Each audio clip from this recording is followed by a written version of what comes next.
हम लोग श्रीमद् भागवतम के तीसरे स्कंद के 29वें अध्याय के 18वें श्लोक को पढ़ रहे हैं और हम लोग निर्गुण भक्ति को प्राप्त करने के साधन के बारे में सुन रहे हैं। आपने 17वें में सुना था महताम बहुमानिना, जो महत पुरुष हैं, जो आचार्य हैं, उनका अत्यधिक सम्मान करने के द्वारा, दीना नाम अनुकंपया, जो दीन है उन पे अनुकंपा ने दया करने के द्वारा, जो अपने तुल्य हैं उनके से मैत्री करने के द्वारा, और यम और नियम के द्वारा। एक बात यहाँ पे और जो सोचने वाली है वो ये है कि ऐसा नहीं है कि निर्गुण भक्ति प्राप्त करने के बाद दया करना शुरू करना है।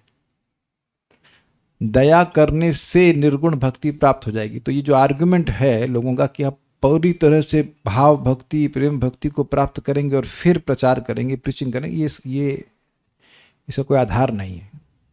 एटलीस्ट भागवत आधार नहीं है, क्योंकि आपके सामने लिखा हुआ है दीना नाम अनुकंपया। Is it not? क्या लगता है आपको? काले कृष्ण प्रभु, एक बार दोबारा से ऑन कीजिएगा बल्ब, से टू वाइट, ऑन करके ऑफ कीजिए, ऑफ करके ऑन कीजिए। हाँ, बगल वाला, हाँ, फिर ऑन कीजिए। नहीं, फिर से ऑन कीजिए। अभी ठीक है, हाँ, ओके, ओके। ये समझने वाली बात है। फिर वाइट हो गया यार, चलिए ठीक है, चलने दीजिए, हाँ, कोई बात नहीं। तो बात ये है कि लोग बारंबार ये बोलते हैं और यही सोचते हैं कि, लेकिन भगवान तो ऐसा नहीं कह रहे कि आप निर्गुण हो जाइए फिर दूसरों पे दया कीजिए। यहाँ तो स्पष्ट आपके सामने लिखा हुआ है। सो एक बहुत अच्छी बात है कि जब हम दूसरों की हेल्प कर रहे हैं, उस प्रोसेस में हमारी बहुत बड़ी हेल्प हो जा रही है, क्योंकि गुणों के परे वस्तु हमको प्राप्त होगी, शुद्ध भक्ति। This is very good. तो ये हमारे लिए लाभदायक है। ये चीज़ शायद कल छूट गई थी तो हम लोग फिर से देख ली। अब आगे देखते हैं 18वें में। ये बड़ा इंटरेस्टिंग है। आध्यात्मिकानुश्रवणा नाम संकीर्तनाच में आर्जवे नार्य संगेना निरहं क्रियया तथा आध्यात्मिकानुश्रवणात् नाम संकीर्तनाच्च मे आर्जवे नार्य संगेना निरहं क्रियया तथा। यहाँ तो बहुत अच्छी चीज है। हो सकता है कि अन्य साधनों को आप कहें हम नहीं कर सकते हैं, लेकिन इस पे तो बहुत सारी चीजें हैं जो आप आसानी से कर सकते हैं। Let's discuss that. भक्त को चाहिए कि आध्यात्मिक बात ही सुने और अपने समय का सदुपयोग भगवान के पवित्र नाम के जप में करे। तो दोनों काम आप लोग कर रहे हैं कि नहीं? हो सकता है कि वर्णाश्रम को नियमों का पालन करने में दिक्कत आ रही हो, निष्काम भावना छोड़ दी, सकाम भावना से भी ना हो रहे हो, ठीक है, इट इज क्वाइट एक्सेप्टेबल के दूसरे दिनों पर दया ना कर पा रहे हो, बहुत सारी चीज़ें हो सकती हैं, बहुत से पंगे हो सकते हैं सो टू स्पीक करने में, लेकिन यहाँ तो कठिनाई नहीं है। तो आध्यात्मिक बात को सुने, व्यर्थ की बात ना सुने। उसका आचरण सुस्पष्ट एवं सरल हो, किंतु वह ईर्ष्यालु न हो। वह सबों के प्रति मैत्रीपूर्ण होते हुए भी ऐसे व्यक्तियों की संगति से बचे जो आध्यात्मिक दृष्टि से उन्नत नहीं है। देखिए, थोड़ा समझने वाली होगी अनुवाद की। पिछले श्लोक में कहा गया कि दया करना चाहिए, तो जो आध्यात्मिक दृष्टि से उन्नत नहीं है उस पर दया करनी है। तो अगर उसकी संगति से बचेंगे तो उस पर दया कैसे करेंगे? क्या उत्तर है इसका? कॉन्ट्रडिक्शन हो गया है ना ये तो बात का। तो बात ये है कि जो श्रद्धालु है उसको संगति देनी होती है, लेनी नहीं होती है। भाई मान लीजिए हम नए व्यक्ति हैं, अब हमारे पास जो हमारा कचरा बैगेज है वो थो ना जो हमारे प्रचारक उस पर ऑफलोड कर देंगे। वो हमें बताते हैं हरे कृष्ण मंत्र जपिए, भक्ति करिए। फॉर एग्जाम्पल डॉक्टर है, डॉक्टर के पास कोई मरीज है जिसे कॉन्टेजियस डिजीज है, तो डॉक्टर अपने दवा अपना ज्ञान उसको दे करके ठीक करता है, उसका डिजीज थोड़ा खुद ले लेता है। आप समझ रहे हैं ना कि नहीं समझ रहे इस बात को? आध्यात्मिक दृष्टि से उन्नत नहीं है उनकी संगति। देखिए, संगति लेने का मतलब you are aspiring for their association.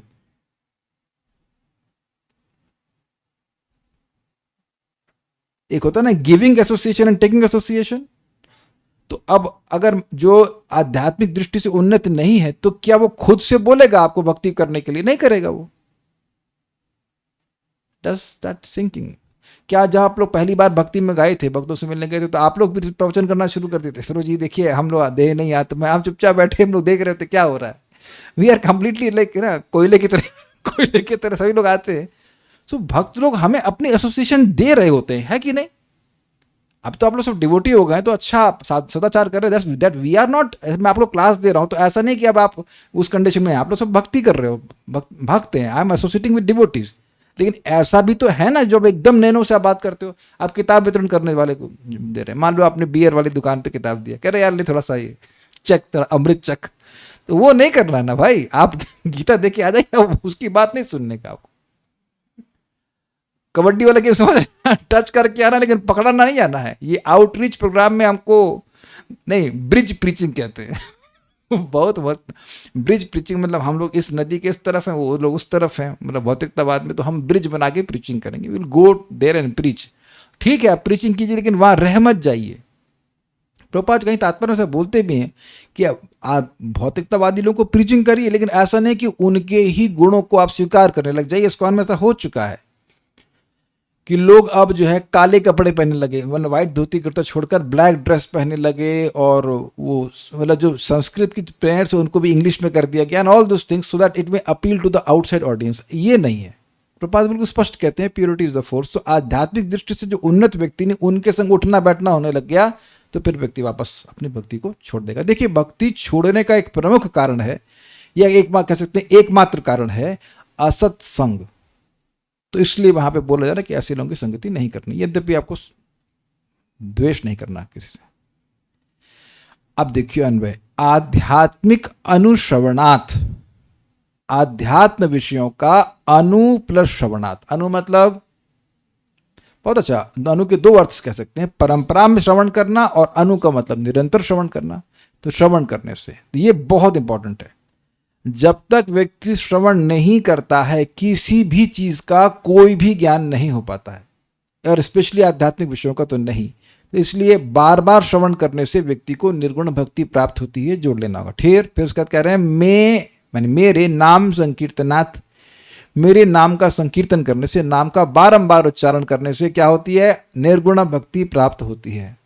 तो ये तो सबको बड़ा इजी लगेगा, कर ही सकते हैं। आर्जवेना, सरल आचरण से, ये बहुत सुंदर है। शिला प्रभुपाद जी के गुरु महाराज शिला भक्ति सिद्धांत सरस्वती ठाकुर जी कहते थे, सरलता यही वैष्णवता। क्या अनुवाद होगा? सरलता ही वैष्णवता है। मतलब मन में कुछ और है और बाहर कुछ और बोल रहे हैं। आप देखेंगे कि जनरली ये बच्चे नहीं कर पाते। आप यू नोटिस्ड, छोटे बच्चे अगर गुस्सा है तो गुस्सा दिखा देंगे, और अगर आपसे प्रेम कर रहे हैं तो वो भी दिखा देंगे। लेकिन हम लोग का ये सामर्थ्य है कि गुस्सा भले हो लेकिन अंदर छुपा लेते हैं। ऑल्दो अगर झगड़ा हो जाए तो उससे अच्छा है कि छुपा ही लीजिए, लेकिन ये आर्ट समाउ उधर over the years as we grow up we learn ना, अपने इमोशंस छुपा लेते हैं, अपने इंटेंशन छुपा लेते हैं। तो ये सरलता किसका विपरीत है? दंभ का। याद आ रहा आपको दंभ का? दंभ मतलब बाह्य आचरण, बाह्य लोगों में हल्ला, बाहर लोगों में हल्ला हो जाए कि मैं बहुत बड़ा धार्मिक व्यक्ति हूं। सरलता, सरल व्यवहार रखना। लेकिन आप देखेंगे कि शुद्ध भक्तों ने भी कभी कभी कपट किया है। किसके बारे में बोल रहा हूं मैं? सनातन गोस्वामी जी। सनातन गोस्वामी जेल से बाहर निकलने के लिए वहां के जेलर को कहते हैं, आप तो जिंदा पीर हैं, मतलब यू आर लिविंग सेंट, और मैं अगर आप मुझे यहां से छोड़ देंगे तो मैं हज जा करने जाऊंगा। Like that. गए हज करने तो वृंदावन चले गए, but that was for a specific purpose. इस संबंध में भी बात आ रही है कि जब नंद महाराज वसुदेव जी से मिलते हैं, ही वाज वेरी, नहीं, वसुदेव जी नंद महाराज से मिलते हैं ऐसे कहना चाहिए, तो बड़ी ही सरल तरह से बर्ताव हो रहा है। लेकिन वसुदेव जी जब बात कर रहे हैं कंस से, तो वहां शब्दों का प्रयोग ऐसा कर रहे हैं कि इसमें बताया गया शास्त्रों में कि ऐसा लग रहा है कंस को कि जिस बच्चे से तुमको भय है वो मैं तुमको दे दूंगा। लेकिन उनका कहने का आशय ये था कि जिस बच्चे से तुमको भय है उसको तो मैं तुम्हें कभी नहीं दूंगा, और नहीं दिए वो। अब इसको मैं यहाँ नहीं समझा सकता हूँ आपको, वहां पे जब आप महाराज का प्रवचन सुनिए, 10th कांड पढ़ेंगे तो आपको समझ में आएगा। तो वसुदेव जी चीटिंग किए कि नहीं किए? तो चीटिंग करना जरूरी है ना कंस से।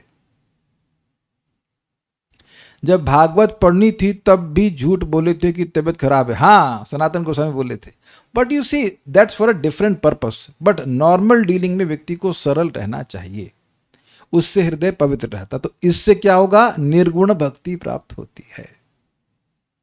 चीटिंग नहीं करनी चाहिए।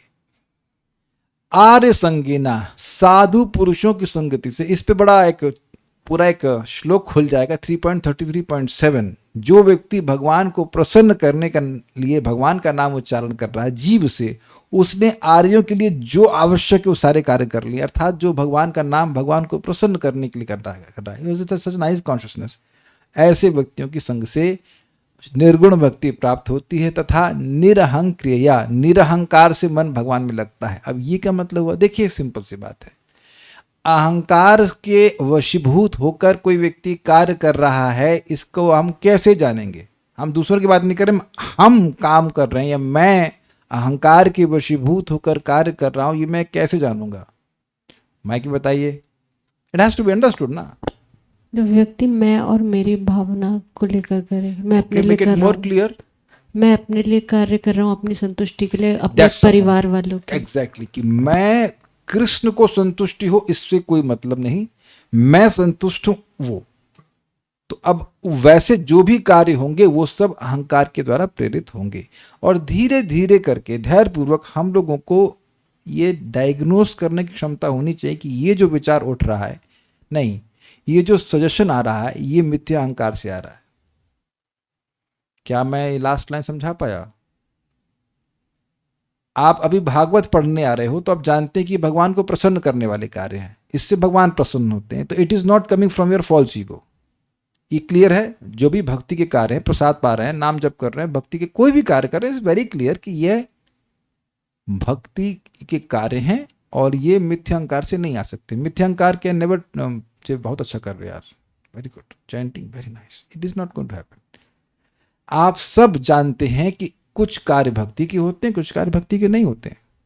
तो जो कार्य भक्ति के नहीं है या एटलीस्ट आपके नित्य नैमित्तिक कर्म भी नहीं है, तो फिर वो मिथ्यांकार से ही आ रहा है। ये देखने का व्यक्ति को सामर्थ्य होना चाहिए और उन कार्यों को नहीं करने का प्रयास करना चाहिए। मैं बोल रहा हूँ प्रयास because sometimes we may fall in prey to it, but धीरे धीरे करके उनको छोड़ना चाहिए, क्योंकि वहीं से तो सप्लाई मिल रही ना अहंकार को, गुणों की सप्लाई तो वहीं से हो रही। क्या मैं कुछ समझा पाया? थिंकिंग ठीक है। भावार्थ दीपिका, आर्जव अर्थात अकौटिल्य अर्थात मन की सरलता। सारार्थ दर्शनी, आध्यात्मिकानुश्रवणात्, इसका बड़ा सुंदर अर्थ ले रहे हैं। आध्यात्मिक से अभिप्राय अंतःकरण के भाव का, अर्थात दोष और गुण के निरंतर श्रवण के कारण। ये समझे बात? देखिए, अंतःकरण में विभिन्न प्रकार के दोष हैं, काम, क्रोध, लोभ, मोह, मद, मात्सर्य। आप देखेंगे और आप विचार कीजिए कि सामान्य डिस्कशंस में इनके बारे में कोई बात नहीं होती है कि काम खराब चीज है, क्रोध खराब चीज है, ये मात्सर्य खराब चीज है, बल्कि ये एनकरेज किया जाता है। यहां तक कि आप देखिए सूक्ष्म रूप से माता पिता भी एनकरेज करते हैं, तुम थर्ड कैसे आए, फर्स्ट क्यों नहीं, वो फर्स्ट क्यों? ईर्षा होती नहीं? पैदा होते ही तो आपको ईर्षा नहीं होती ना कि फर्स्ट कौन, सेकंड कौन? कौन देता है ये बताइए? सोसाइटी में क्या पड़ोसिया के बोलता है आपको? किसका पड़ोसिया के बोला कि तुम फर्स्ट नहीं आए? कौन? हाथ खड़ा करो भाई। यहाँ पे वो फर्स्ट आए भी नहीं लगता, सब कमजोर कमजोर छात्र रहेंगे यहाँ पे। फर्स्ट नहीं आए तो पड़ोसिया के कोई गाली दिया हो तो बताइए क्यों? संगीता माता जी वेदवादिनी को डांट लगाई थी आपकी? एर्थ क्यों आई? क्या आती थी आप? एर्थ आती थी, फर्स्ट आती थी, एर्थ भी नहीं आती थी। अच्छा, एनीवेज, तो आप देखिए कि माता पिता ही उसको सोटा मारते रहते हैं। हमारे घर थर्ड क्यों? थर्ड आए, ठीक है, फर्स्ट आना चाहिए, इत्यादि इत्यादि। दिस एनकरेजेस कॉम्पिटिशन एंड ईर्षा। तो हम खाली बातें कर रहे थे कि काम खराब चीज है, क्रोध खराब चीज है, ये चीज का कोई डिस्कशन ही नहीं होता है। तो अंतःकरण के दोष को सुनेगा तो उसको शुद्ध करने के जो साधन है उसके प्रति उसकी मतलब सीरियस बुद्धि, उपादेय बुद्धि के ये करने से ये सब चीज नष्ट होगी। आप देखो कि भक्ति तो हम लोग कर रहे हैं, लेकिन ये भी तो सचेत हैं कि भाई काम नष्ट होना चाहिए, क्रोध कम होना चाहिए, ये अच्छी चीज़ नहीं है। और ये तभी है क्योंकि हम बार बार इसके बारे में सुनते हैं। तो जितनी बार, जैसे मान लीजिए बोलने और सुनने के बाद भी व्यक्ति क्रोधित हो गया या उसने बहुत गर्व का आचरण किया, तो वो उसको दोष मानेगा, न कि अपना अलंकार। इस जगत में ऐसे लोग हैं जो, मेरा एक कजिन भाई है, मैंने बताया ना, वो बोला मेरे को कि जब तक 50-60 लोगों को गाली नहीं देगा उसको अच्छा नहीं लगता है। मैंने he feels happy about it कि हम 50 लोगों को गाली देते हैं। बताइए, हम लोग के मुख से कहीं गाली निकल जाए, किसी को दुख लग जाए तो खराब लगता है ना। तो ये सब बार बार सुनने की वजह से ये आचरण ठीक नहीं है, ये आचरण ठीक नहीं है। तो ये समझ पाए दूसरा अर्थ आध्यात्मिक। अब जानते हैं आदि भौतिक, अधिभूत, अधिदैव और अध्यात्म। तो अधिभूत है हमारे ये शरीर है, इसको अधिभूत कहते हैं। अध्यात्म मतलब सूक्ष्म इंद्रियां या फिर मन, और अधिदैव मतलब देवता, उसके नियामक देवता। तो आध्यात्मिक मतलब आध्यात्मिक अनुश्रवणात्, मतलब जो अंतःकरण है उसके दोष के बारे में सुन करके कि भाई ये तो चीज़ अच्छी नहीं है, और फिर वह अपने मन को शुद्ध करने का प्रयास करेगा। इसके द्वारा व्यक्ति निर्गुण भक्ति को प्राप्त करता है। भक्ति में अंतःकरण की प्रवृत्ति के निमित्त, प्रवृत्ति के लिए उसके दोष और गुण अवश्य ही श्रवण करने होंगे। मतलब अगर वह अपने मन को भक्ति में नियोजित करना चाहता है तो जानना होगा कि मन का दोष क्या है। जैसे आप भगवद गीता में सुनते हैं कि विषय वासना में जो जा रहा है मन, वो हमारा सबसे बड़ा शत्रु है, और जो मन भक्ति की तरफ जा रहा है वो सबसे बड़ा मित्र है। तो जब विषय वासना में मन जाता है तो उसे पुल करना पड़ता है कि नहीं करना पड़ता है? नहीं, ये चीज़ ठीक नहीं, ऐसे मत करो। भाई मन तो सुबह सोने का करता ही है, तो खींचते नहीं, उसको खींचना पड़ता है। सो unless we know the fault of the mind, how can we correct it? आप ये बताइए कि जिस गलती को हम सही मान रहे हैं, क्या उसको कभी ठीक कर सकते हैं? मुझे घी खाना बड़ा अच्छा लगता है, पता नहीं भगवान ने कोलेस्ट्रॉल क्यों बढ़ा दिया, लेकिन रिपोर्ट आती नहीं, अभी तो बहुत बड़ा हुआ है, तो वेद बात नहीं, थोड़ा ऑयल कम करिएगा। तो जो दोष देख रहे हैं, हमको 5 साल से पहले कुछ नहीं पता था ट्राइग्लिसराइड क्या होता है, तो हमको इतना पता करना मित्र पकौड़े अच्छे बनाते हैं, लाओ लाओ खाओ खाओ। तो जब नहीं दिख रहा है दोस्त, और एक वक्त हमको बोले कि इसलिए हम टेस्ट कराते ही नहीं है। मैंने कहा हाँ, सीधे अस्पताल। तो अब आप देख रहे हैं कि अपनी रिपोर्ट नहीं जानना चाहते हैं, उसके दोष को नहीं जानना चाहते हैं, तो फिर उस पर कुछ नहीं काम करेंगे। तो अब ये देख रहे हैं कि दुनिया में बहुत कम लोग हैं जो अपने हृदय को शुद्ध करने के बारे में सोच रहे हैं। चलिए हम सीधे प्रश्न करते हैं। संगीता शर्मा माता जी, ये बताइए कि आपने भक्ति में आने से पहले कभी गंभीरता से सोचा है कि हृदय को शुद्ध करने की जरूरत है? ऐसे ऐसे ऐसे ऐसे करके बताइए।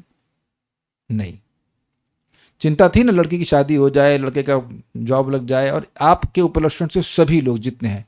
रश्मिकांत प्रभु, केम छो, मजाમાં છો? हाँ मजा हाँ मजे में। अब हृदय शुद्ध करने के बारे में कुछ सोचे आप? कभी सोचे आप? हम भक्ति में आने से पहले कौन व्यक्ति यहाँ हृदय को शुद्ध करने के बारे में कभी सोचा? उसने कभी नहीं सोचते ना। तो आप समझ लीजिए, क्योंकि हृदय तो बढ़िया है ना, क्या दिक्कत है? हार्ट तो प्रॉब्लम है, कोलेस्ट्रॉल वगैरह सब बराबर है। अरे हार्ट मतलब माइंड को प्यूरिफाई करने के बारे में कोई सोचता नहीं। तो ये सुनने से व्यक्ति को उसका दोष समझ में आता है। Views assume everything is fine. Yes, because everything is fine. सही तो है। शराब पीने में शौकिया, थोड़ा शराब पीने में क्या दिक्कत है? वंस इन अ वीक क्या दिक्कत है? थोड़ा मांस खा लिया, शराब पी लिया, तो उसको दोष ही नहीं मानते हैं लोग। ये बात है। तो उसको सुनने से दोष समझ में आता है। दंभ आदि अंतःकरण दोष अपने में विद्यमान जानने पर महत की उपासना के द्वारा गर्व अहंकार को जय करेगा इत्यादि विधि होने से भक्तगण अपने दोष और गुण के श्रवण में प्रवृत्त होंगे। इसलिए इस प्रकार कहा गया। बड़ा सुंदर, बहुत सुंदर है। देखिए, ये शास्त्र का वचन है कि जब व्यक्ति महत की उपासना करता है, महान पुरुषों की सेवा करता है, तो उसके सारे दोष समाप्त हो जाते हैं। ये 7वें स्कंद में भी आएगा। गुरु की सेवा से सारे अनर्थ नष्ट हो जाते हैं। तो जब वह अनर्थों को समझेगा, पॉइंट नंबर 1 कि ये चीज गलत है, तब वो महत पुरुषों की सेवा करेगा। ये समझ में आया आपको बात? काम अच्छा नहीं है, क्रोध अच्छा नहीं है, कामना ही है जो बार बार व्यक्ति को जन्म मृत्यु के चक्र में लेके जा रही है। तो खराब मानेगा कि नहीं मानेगा? तब अब यहां घर परिवार की सेवा करके तो कामना नष्ट नहीं हो रही है, तब वो भक्तों के संगत में बैठेगा, उससे उनकी बात को सुनेगा और उसका हृदय पवित्र होगा। इसका बहुत प्रभाव है। इसीलिए जो कई बार कहते हैं प्रभु जी हम दोष के बारे में सुनते हैं, दोष जाते नहीं हैं काम क्रोध आदि के बारे में, तो फायदा क्या? फायदा होगा क्योंकि आप उसको और अधिक सीरियसली लोगे कि ये चीज़ ठीक नहीं है, और इसके लिए जो प्रयास करने होते हैं फिर व्यक्ति ठीक से प्रयास करेगा। We become more serious about our disease, हृदय रोग जिसे कहा जाता है। कॉन्शियस ऑल्सो, यस, ये अच्छी बात है, यहाँ पे बहुत अच्छा बात थी। और मैं कहना चाह रहा था, अभी याद नहीं आ रहा। ठीक है, तात्पर्य, आध्यात्मिक बोध में अग्रसर होने के लिए आध्यात्मिक ज्ञान के विषय में प्रामाणिक स्रोतों से श्रवण करना होता है।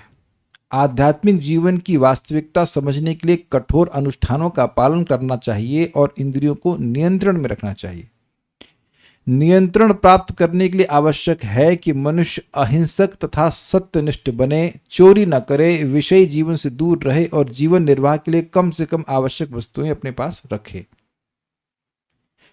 वह ना तो आवश्यकता से अधिक भोजन करे, ना आवश्यकता से अधिक साज सामान एकत्र करे।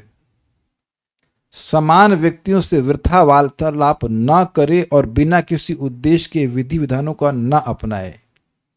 केवल उन्हीं विधि विधानों का पालन करे जिनसे वास्तविक प्रगति हो सके। भगवत गीता में 18 गुण बताए गए हैं। एक मिनट रुक जाइए, कुछ याद आ रहा है? ये सब कहां से आ रहा है? उत्साह निश्चयात् धैर्यात् नहीं, अत्याहार प्रयासश्च प्रजल्पो नियमाग्रह जनसंगश्च लौल्यं च षड्भिर्भक्ति विनश्यति। उत्साह निश्चयात् धैर्यात् तत्तत्कर्म प्रवर्तना संग त्यागा सतो वृत्ति षड्भिर्भक्ति प्रसिद्धि। वो दोनों श्लोक का प्रपात अनुवाद कर दिया। ऐसे प्रगति करनी चाहिए, क्योंकि आप सोचेंगे इस श्लोक में तो ये सब है नहीं, तो ये प्रपात ने समराइज कर दिया कि वो जो उपदेशामृत के जो 2 श्लोक है उसका पालन करने से व्यक्ति की भक्ति में वृद्धि हो जाती है। ठीक है, भगवत गीता में 18 गुण बताए गए हैं, जिनमें से सादगी या सरलता भी एक है। मनुष्य को न तो गर्व करना चाहिए, न अन्यों से व्यर्थ का सम्मान कराना चाहिए। उसे अहिंसक होना चाहिए। अमानित्वम अधम्बित्वम, देखिए बड़ा सुंदर है। ज्ञान का लक्षण जब भगवान गीता में बता रहे तो सबसे पहला है अमानित्व अधम्बित्वा शांति मार्जवम, ऐसे करके था।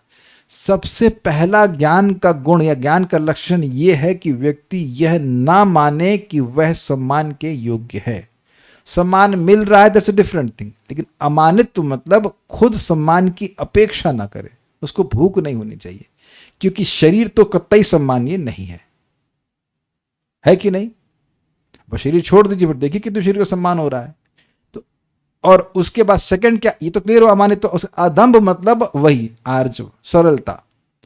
जो मैं नहीं हूं वो क्यों दिखाने की जरूरत है कि मैं हूं? लेकिन अब इसका दुरुपयोग क्या करते हैं, प्रभु जी मैं नम्र नहीं हूं इसलिए मैं खराब बर्ताव करूंगा लोगों से। ये नहीं कहा जा रहा। कुछ लोग ऐसा कहते हैं भाई हमारे मन में क्रोध है तो हम बस सरल हैं इसलिए हम क्रोध प्रकाशित कर देते हैं। ये गलत है, ये गलत है। क्रोध एक अनर्थ है, वो उसको अपने पर हावी नहीं होने देना चाहिए। देखिए क्या ये भेद नहीं देख पा रहे? कुटिलता अलग चीज है और क्रोध को संवरण करने का अलग चीज है। क्रोध आ रहा है तो आप क्रोध प्रकाशित ना करें तो क्या ये कौटिल्य है? कुटिलता तो नहीं ना। ये कुटिलता का मतलब है कि आप अपने मन के भाव को छुपा रहे हैं। बाहर से, अंदर से द्वेष है और बाहर से व्यक्ति प्रेम प्रस्तुत कर रहा है। अंदर से वो चाहता है, जैसे कि धृतराष्ट्र कर रहे थे कि नहीं? बाहर से दिखा रहे हैं कि पांडव का मतलब पुचकार रहे हैं, ये कर रहे हैं, वो कर रहे हैं, और पीछे से जान से मारने का प्रयास कर रहे हैं। ये होती है कौटिल्यता। लेकिन अगर मान लीजिए क्रोध आ रहा है तो क्रोध के वेग को सहन करने के लिए कहा गया कि नहीं कहा गया? ऐसा तो नहीं कि हर बार क्रोध आएगा और हम गाली देना शुरू कर देंगे लोगों को, फिर तो अपराध करेंगे, फिर तो कैसे हमारा चित्त शुद्ध होगा? Make sense? ये बात है। मनुष्य को अत्यंत सहिष्णु तथा सरल होना चाहिए। उसे गुरु बनाना चाहिए और इंद्रियों पर संयम रखना चाहिए। गुरु बनाना चाहिए मतलब ये नहीं सोचना चाहिए कि मुझे कोई गुरु की जरूरत नहीं, then you need the Guru all the more. ये बात है। और इंद्रियों पर संयम रखना चाहिए, इसका उल्लेख यहाँ पर और साथ ही भगवत गीता में भी हुआ है। गुरु बनाना चाहिए मतलब वही आचार्य उपासना के बारे में प्रभात कह रहे हैं। मनुष्य को प्रामाणिक स्रोतों से श्रवण करना चाहिए कि आध्यात्मिक जीवन में किस तरह प्रगति की जाए। देखिए एक बड़ी इंटरेस्टिंग बात है। आध्यात्मिक तो चल रहा है। इस्कॉन में हम लोगों को क्लियरली पता है कि आध्यात्मिक प्रगति के स्टेजेस क्या है और मतलब क्या है। और अन्यथा आप किसी और बाहर के लोगों को जाकर देखेंगे तो वो सत्संग कर रहे हैं, उनको सत्य का मतलब भी नहीं पता है, तो सत्संग की तो बात छोड़िए। वहां पे भगवान श्री कृष्ण की भक्ति की बात होती ही नहीं है। और सत्संग हॉल, सत्संग क्या हुआ बताइए? सत शब्द का डिफाइन अर्थ है ना, सत भावे साधु भावे च सत शब्द इति प्रयुज्यते। सुना था ना आपने? सत मतलब विष्णु, सत मतलब भगवान के भक्त। तो जहां भगवान विष्णु के भक्त हैं, ना भगवान की भक्ति के बारे में बात हो रही, तो सत्संग कैसा हुआ? See, we have to understand how much fortunate we are before we drop from bhakti. मतलब मैं थोड़ा सा से बोल रहा हूँ, पॉइंट इज क्या है कि लोग ये नहीं समझ पा रहे हैं कि इस्कॉन में प्रभुपाद की कृपा से कितना क्लैरिटी है कि आध्यात्मिक दिशा में प्रगति का मतलब क्या है। नहीं तो एकदम हौच पौच है।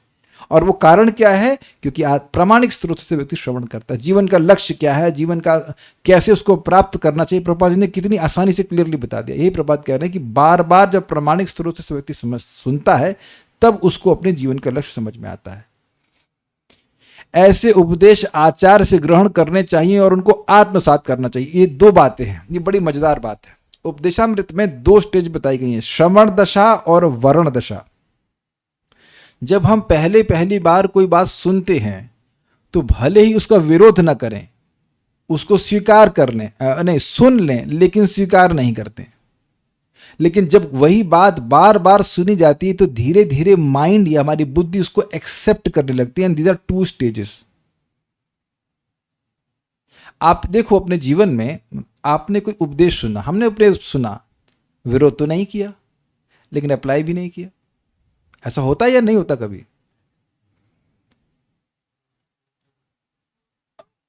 न्यूट्रल होगा तो भी अच्छा, बहुत बार तो विरोध भी होता है, क्या ये सब कह दे रहे हैं, सबका सम्मान करें, गधे का भी सम्मान करें। लेकिन अब है ना, वो जिस वक्त ने हमसे खराब बर्ताव किया उसका भी सम्मान करें, क्यों करें? तो माइंड आप देखिए पहले तो एक्सेप्ट नहीं करता, सुन लेता है, नहीं कुछ बोलेगा, लेकिन उसको अप्लाई क्यों नहीं करते? क्योंकि वर्ण दशा नहीं आई। इसलिए जब बार बार सुनते हैं, बार बार सुनते हैं, बार बार सुनते हैं, तब बात समझ में आती है। इसीलिए आप देखेंगे प्रभुपाद जी के तात्पर्य रेपिटेटिव हैं, because we don't accept immediately. सबके संग ऐसा होता है, तुरंत स्वीकार नहीं करते। कितने लोग आधा पेट खाना शुरू कर दिए हैं? मैं तो हाथ नहीं खड़ा कर रहा, बाकी लोग। अच्छा, कितने लोग मानते हैं कि ये गलत बात है? आधा कार्य के शुरू कह रहे हैं आधा का पेट खाना गलत बात है। तो आप देखेंगे कि हम सब लोग सुन लिए, लेकिन so it take some time, और हमारे हित के लिए ही है, लेकिन it take some time. So that's a point कि धीरे धीरे करके वो आत्मसात करता है, उसको एक्सेप्ट करता है। अब आखिरी पॉइंट यहाँ पर है, अगला पॉइंट है, यहां पर नाम संकीर्तनाच का विशेष उल्लेख है। अर्थात मनुष्य को भगवान के पवित्र नाम हरे कृष्णा कृष्णा कृष्णा हरे हरे, हरे राम राम राम हरे हरे का कीर्तन या तो अकेले या मिलकर करना चाहिए। अब देख रहे हैं प्रभुपाद जी का तात्पर्य कितना मजेदार है। प्रभुपाद ये भी बता दीजिए कौन सा नाम कीर्तन करना है, दैट इज स्पेशलिटी। और नहीं तो आपके पास स्कोप होता कि बहुत सारे नाम बोलो, कोई भी नाम बोलो, but he specifies that which mantra to be spoken. बात बहुत सिंपल लगती है, बट जैसे आप ये सुन रहे हैं, you are getting counselling from Srila Prabhupada which mantra to chant. आपको सिंपल बात लगती हो कि महाप्रभु से पूछा गया, आपने कहा नाम बोलिए, कौन सा नाम बोलें? तो महाप्रभु हरे कृष्ण मंत्र बताते हैं चैतन्य भागवत में, और हरि हराय नमः, कृष्ण यादवाय नमः, यादवाय माधवाय केशवाय नमः, ये सब श्लोक बताते हैं बोलने के लिए। तो सिंपल हमारे लिए। आप ये सोचिए ना, अगर आप इस कौन में नहीं होते तो कंफ्यूज रहते ना कि श्री कृष्ण शरणम ममा बोलूं कि ओम नमो भगवते वासुदेव बोलूं कि ओम नमो नारायण बोलूं। आप लोगों को कभी मिले ऐसे लोग प्रश्न करते थे, कंफ्यूज ही रहते कौन सा मंत्र बोले। तो दिस, और कंफ्यूजन में बहुत टाइम खराब हो जाता है। तो वेरी इजी हरे कृष्ण मंत्र बोले। भगवान चैतन्य ने आध्यात्मिक उन्नति की मूलभूत सिद्धांत के रूप में भगवान के पवित्र नाम के कीर्तन पर विशेष बल दिया है। इसका मतलब क्या है कि भाई ये है आधारभूत सिद्धांत है, बिना चैंटिंग के कोई प्रगति अनुभव नहीं होगी। It is so damn straight. ये बात थोड़ी समझने वाली है। आप देखेंगे कि प्रभुपाद जी के तात्पर्य में आपको बहुत ज्यादा विग्रह की सेवा का बहुत ज्यादा उल्लेख नहीं मिलेगा। आप लोग अभी तक जितने भी तात्पर्य पढ़ चुके हैं, लेकिन नाम उच्चारण पे बहुत ज्यादा बल देंगे। श्रीमद् भागवत में स्पेशली बोला गया है, वो उसी से अंतःकरण शुद्ध होगा और बाकी सारी सेवाएं जो है वो दिव्य हो पाएंगी। इसलिए आप बोल रहे हैं मूलभूत सिद्धांत के रूप में कहा गया है। दिस इज इनएविटेबल, इसको आप हैं ये बोलेंगे ना, इसको आप छोड़ नहीं सकते, ये बात यहाँ पे बोली जा रही है। इससे निर्गुण भक्ति प्राप्त होती है। ना व्हाट इज दैट, साधु कृपा नाम बिना ना उपजाए प्रेम, ऐसा है कुछ है ना। हाँ, प्रेम ना ही, साधु की कृपा और नाम के बिना, नामोच्चारण के बिना प्रेम प्राप्त नहीं हो सकता है। So this is how it is there. एक अन्य शब्द यहां प्रयुक्त हुआ है आर्जवेना, जिसका अर्थ है बिना कूटनीति के। भक्त को अपने हितार्थ कोई योजना नहीं बनानी चाहिए। निसंदेह धर्मोपदेशकों को भगवान के ध्येय को पूरा करने के लिए कभी कभी समुचित मार्ग निर्देशन के अंतर्गत कुछ योजनाएं बनानी पड़ती हैं, किंतु जहां तक अपना हित है उसके संबंध में भक्त को सदैव कूटनीति से रहित होना चाहिए और उसे ऐसे व्यक्तियों से दूर रहना चाहिए जो आध्यात्मिक उन्नति नहीं कर पा रहे। These are very interesting words. These are very interesting words. आपने ध्यान दिया इस पे? ये बात समझ में आ रही है कि भाई प्रीचिंग करना है तो उसके लिए स्वाभाविक सी बात है कि योजना बनानी पड़ती है, and that is not cheating, that's absolutely perfect. लेकिन इसमें मेरा कितना कट है? ये जो प्रोजेक्ट चल रहा है, जैसे यहाँ पे प्रसाद वितरण होगा, तो इसमें अपना कितना कट है? This is not आर्जो।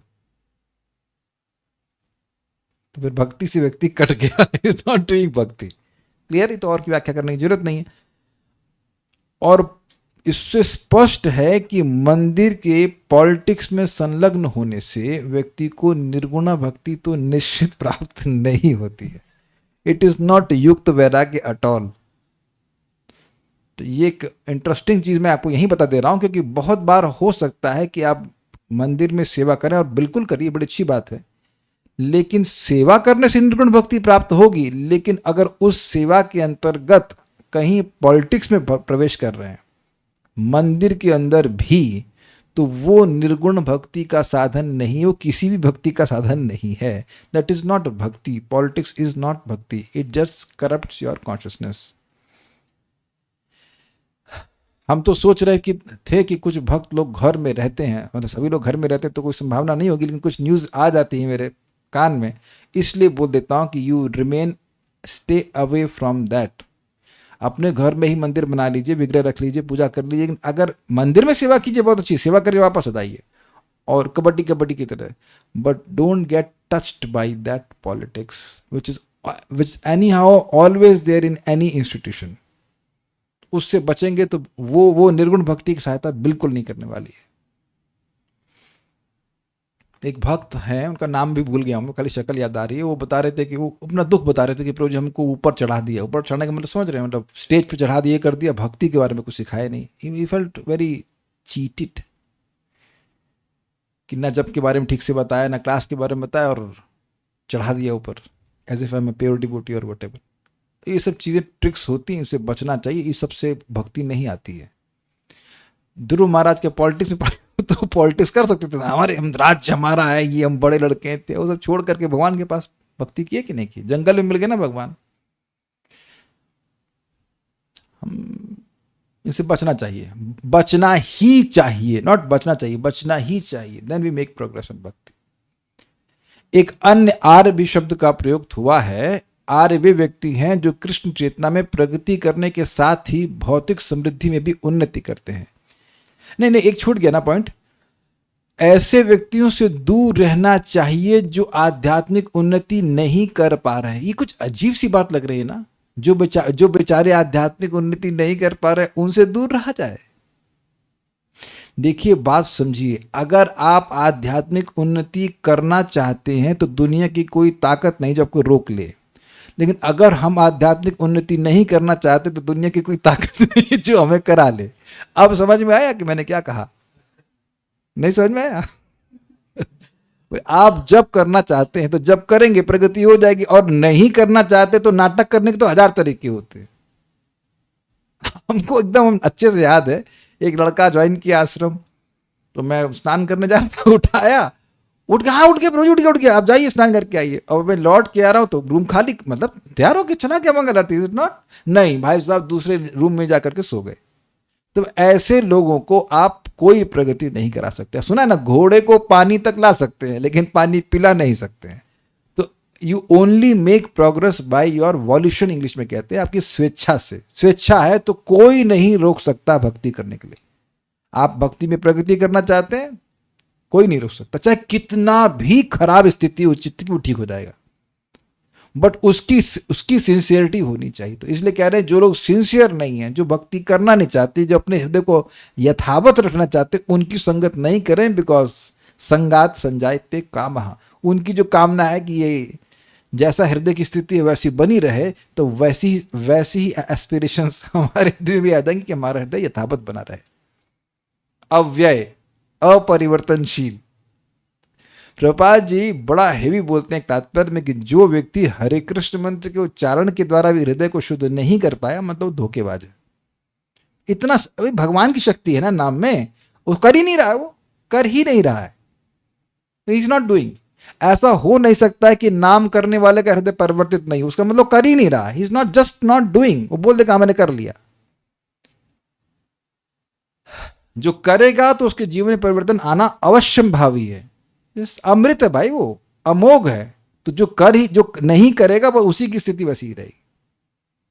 और ऐसे अगर नहीं होते लोग तो प्रभुपाद जी तात्पर्य में क्यों बोलते हैं? एक अन्य आर्य भी शब्द प्रयुक्त हुआ है। आर्य वे व्यक्ति हैं जो कृष्ण चेतना में प्रगति करने के साथ ही भौतिक समृद्धि में भी उन्नति करते हैं। आर्य तथा अनआर्य या सुर तथा असुर के बीच जो अंतर है वह उनकी आध्यात्मिक प्रगति के स्तरों में अंतर है। ऐसे व्यक्तियों की संगति वर्जित है जो आध्यात्मिक दृष्टि से उन्नत नहीं है। भगवान चैतन्य का उपदेश था असत संग त्याग। जो लोग नाशवान वस्तुओं के प्रति अनुरक्त हैं, ऐसे व्यक्तियों का त्याग करो। असत वह है जो भौतिक दृष्टि से अनुरक्त है, जो भगवान का भक्त नहीं है तथा स्त्रियों या भोग्य वस्तुओं के प्रति अत्यधिक आसक्त रहता है। वैष्णव दर्शन के अनुसार ऐसा व्यक्ति अप्रिय पात्र है। तो बात समझते हैं, इसकी व्याख्या की जरूरत नहीं है। भक्त को अपनी कमाई पर गर्व नहीं होना चाहिए। क्या होना चाहिए? सिंपल अंडरस्टैंडिंग कि भगवान की इच्छा से ये धन आदि मुझे प्राप्त हुआ, उनकी सेवा के निमित्त। सिंपल पॉइंट है। भक्त के लक्षण है उसकी विनयशीलता तथा सहिष्णुता।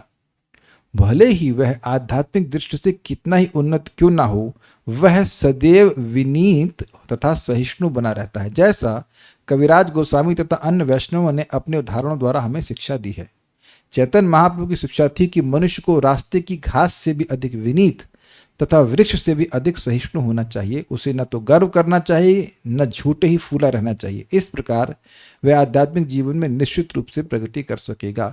इसको सिंपल पॉइंट में कहूँ कि ये याद रखना चाहिए कि जो कुछ भी हमारे जीवन में पॉजिटिव एडवांसमेंट हुआ है वो वैष्णवों की और भगवान की कृपा से हुआ है। ये देखता है व्यक्ति कि हाँ भाई हमारे जीवन में प्रगति हुई है, बट वो मेरी वजह से नहीं हुई। It's by the mercy of spiritual master, mercy of Krishna. All glories to Guru and Gauranga and nothing for me. ठीक है, ओके, we'll stop here. कुछ और पूछना चाहते हैं भक्त, हम देख लेते हैं। जब भागवत पढ़नी थी तब भी झूठ बोले थे कि तबीयत खराब है। अच्छा, वो पुराना वाला बात बोल, ठीक है। हाँ, वी एज्यूम एवरीथिंग इज नहीं, थिंक और कुछ नहीं बोल रहे हैं तो इजी है बात समझने में। Stop now. श्रीमद् भागवतम की जय, श्रीधर प्रभुपाद की जय, निताई गौर प्रेमानंदे।